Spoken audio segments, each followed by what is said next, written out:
va biza ham men 26-27 ga kirdik, biza ham gaplashganmiz, biza ham yoqtirganmiz. O'sha aytvaman, yoqtirganman, o'sha kamchiligini bilgandan keyin men bilganman u insonni yoqtirmaganligimni.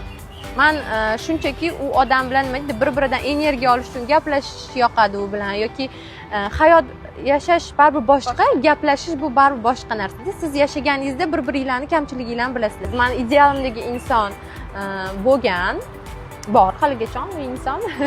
Idealimdagi inson bor haligacha. Uchratganman ham. Men shunaqa insonni xohlayman. Men juda ham sho'x qizman-da. Tez jahlim chiqadi, tez kulib ketaman. Xarakterimga o'zim bir xil. Tez o'zgaruvchan ekanda, demak. Tez o'zgaruvchanman-da. Lekin moslashib ketaman hamma joyga. Men shunaqa inson xohlayman o'zimga, idealimdagi inson. Juda ham og'ir bosiq, meni har taraflama tushunadigan, meni mana shunaqa o'zgaruvchan xarakterimni tushunib oladigan, jahlim chiqqanda meni tinchlantiradigan, xursand bo'lganimda men bilan birga xursand bo'ladigan inson kerak. O'zi shunaqa inson ham, bunaqa inson yo'q menimcha, o'sha uchun ham erga deyolmayman.